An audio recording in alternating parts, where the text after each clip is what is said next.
Radhe Radhe guys, welcome back to my YouTube channel. तो कैसे हो आप सभी? आई होप कि आप सब बहुत अच्छे होंगे। तो गाइस आज फिर से आ चुके हैं हम वीडियो में नई एनर्जी के साथ। तो गाइस आज हम श्रीमद् भागवत गीता के दूसरे अध्याय के नेक्स्ट वाले श्लोक पढ़ेंगे। जैसे कि आप सभी को पता है, हमने पिछली वीडियो में 57 और 58 श्लोक पढ़ा था। इस वीडियो में हम 59 और 60वां श्लोक पढ़ेंगे।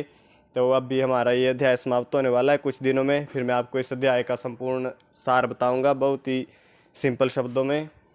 तो गाइस अभी चलते हैं हम श्लोकों की तरफ। इससे पहले हम भगवान विष्णु जी का ध्यान कर लेते हैं, जो कि हम श्लोक पढ़ने से पहले हर रोज़ करते हैं।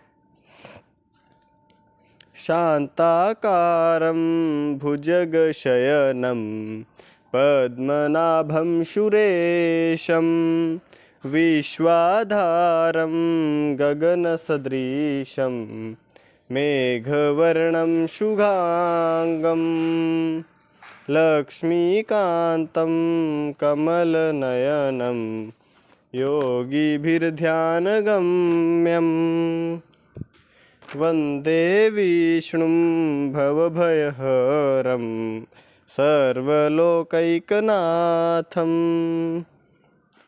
अर्थात दोस्तों, मैं भगवान विष्णु को प्रणाम करता हूँ, जो शांत स्वरूप वाले हैं, शेषनाग पर शयन करते हैं, जिनकी नाभि से कमल प्रकट हुआ है, जो देवताओं के स्वामी हैं, समस्त विश्व के आधार है, आकाश के समान व्यापक है, मेघ के समान श्याम वर्ण वाले हैं, लक्ष्मीपति है, कमल जैसे नेत्रों वाले हैं, योगियों द्वारा ध्यान में प्राप्त किए जाते हैं, वो संसार के भय को दूर करने वाले हैं। तो गाइज आप देख सकते हो कितने सुंदर तरीके से उनके वर्णन किया गया है, उनकी स्तुति की गई है इस श्लोक में। तो गाइज बहुत ही सुंदर श्लोक है, आपने भी इसको स्मरण करना है और डेली पढ़ना है, सुबह उठ के डेली बोलना है। तो गाइज अब चलते हैं हम श्लोकों की तरफ। ओम श्री परमात्मने नमः। श्रीमद्भागवत गीता अथ द्वितीयो अध्यायः। विषया विनिवर्तन्ते निराहारस्य देहिनः रसवर्जं रसोप्यस्य परम दृष्ट्वा निवर्तन्ते। अर्थात केवल इंद्रियों को विषयों से दूर कर देने से उनकी इच्छा पूरी तरह समाप्त नहीं होती। जब मनुष्य परमात्मा के आनंद का अनुभव करता है, तभी विषयों का आकर्षण वास्तव समाप्त हो जाता है। तो गाइस जैसे कि आप सभी को पता है, इस श्लोक में लिखा गया है कि केवल इंद्रियों को विषयों से दूर कर देने से उनकी इच्छा पूरी तरह समाप्त नहीं होती। जब मनुष्य परमात्मा के आनंद का अनुभव करता है, जब मनुष्य परमात्मा का ध्यान करता है, डेली उसमें लीन होता है, तो तभी वास्तव में जो आकर्षण वास्तव होता है, जो आकर्षण होता है कि हमें ये चीज़ चाहिए, वो चीज़ चाहिए, तो वो समाप्त तभी होता है जब हम अपना ध्यान ईश्वर में लगाएंगे और अपना ध्यान उन चीज़ों से हटाएंगे जिनके प्रति हम जा रहे हैं, और उनका इंद्रियों को वश में करेंगे, कंट्रोल रखेंगे, तभी हम आगे बढ़ पाएंगे। तो गाइज़ ये इस श्लोक का मतलब। और गाइज़ मेरे से लास्ट में एक मिस्टेक हुई, यहाँ पर ये लास्ट लाइन है जो श्लोक की, वो इस तरह से है। मैं पूरा श्लोक दोबारा रिपीट कर देता हूँ। Sorry guys. विषया विनिवर्तन्ते निराहारस्य देहिनः रसवर्जं रसोप्यस्य परम दृष्ट्वा निवर्तते। तो दोस्तों यहाँ पर मेरे से मिस्टेक हुई थी, निवर्तन्ते बोल दिया था मैंने, तो सॉरी गाइज़। इस तरह से आपने भी सही उच्चारण करना है, मिस्टेक नहीं करनी है। तो अभी चलते हैं नेक्स्ट श्लोक की तरफ। यत तो हैपि कौन्तेय पुरुषस्य विपश्चितः इंद्रियाणि प्रमाथिनी हरन्ति प्रसभं मनः। अर्थात दोस्तों, हे अर्जुन, प्रयास करने वाला और विवेकी मनुष्य भी यदि सावधान ना रहे तो चंचल इंद्रियां उनके मन को बलपूर्वक विषयों की ओर खींच ले जाती है।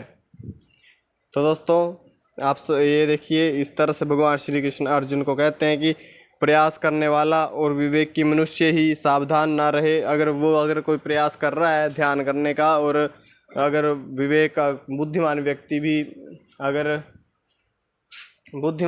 अगर सावधान ना रहे, मतलब वो बिल्कुल ईमानदारी से और अपने मन से ध्यान ना करे, तो उसको भी उसकी इंद्रियां है जो वो बलपूर्वक उसे खींच लेती है। क्योंकि गाइस ये मन बहुत चंचल है, इसको वश में करना बहुत ही मुश्किल है। इसलिए हमें सावधान रहना चाहिए और अपने मन को वश में करना चाहिए, कंट्रोल करना चाहिए। हमें मन की बात नहीं माननी चाहिए। जो भी हमारा मन बोलता है कि ये करना, वो करना और ये खाना, तो इसलिए हम मन को कंट्रोल रखेंगे तो हम बहुत कुछ कर सकते हैं। तो गाइज ये श्लोक का मतलब अब भी मैं इन श्लोक को, दोनों श्लोकों का अर्थ मैं आपको बता देता हूँ, समझा देता हूँ। केवल बाहरी संयम पर्याप्त नहीं है, मन का शुद्ध होना भी आवश्यक है। मतलब गाइज हमारा मन भी शुद्ध होना चाहिए। जो कि बाहरी संयम है ये सारा पर्याप्त नहीं है, यही सब कुछ नहीं है। मतलब जो हमारा बाहरी वातावरण है यही सब कुछ नहीं है, हमारा मन भी वश में होना चाहिए और शुद्ध होना चाहिए। परमात्मा की भक्ति और आत्म ज्ञान से ही विषयों का आकर्षण समाप्त होता है। मतलब परमात्मा की भक्ति करने से और आत्मज्ञान जब हमें पूरी तरह हो जाएगा तो इनसे ही हमारा जो बाहर के विषय है उनका आकर्षण समाप्त होगा, उनकी तरफ हमारा ध्यान जाता है, वो तभी समाप्त होगा अगर हम ईश्वर में ध्यान लगाएंगे। तो इंद्रियों पर नियंत्रण और सजगता बनाए रखना आवश्यक है। मतलब गाइस इंद्रियों पर नियंत्रण, मतलब इंद्रियों को कंट्रोल में करना ही सब कुछ है, बहुत आवश्यक है गाइज ये। तो ये है इन श्लोकों का मतलब, इन दोनों श्लोकों का मतलब। तो गाइज आप वीडियो को शेयर करो, जितना हो सके आगे से आगे शेयर करो और कमेंट में बताया करो कि आपको वीडियो कैसी लगी और समझ आया या नहीं। और आपने इन श्लोकों को पढ़ना है डेली, जो मैं आपको बताता हूँ वो आपने डेली सुनना है और चैनल को सब्सक्राइब करके बेल आइकन वाले बटन को दबा लेना है। तो बाय बाय दोस्तों, मिलते हैं हम नेक्स्ट वीडियो में। राधे राधे सभी को।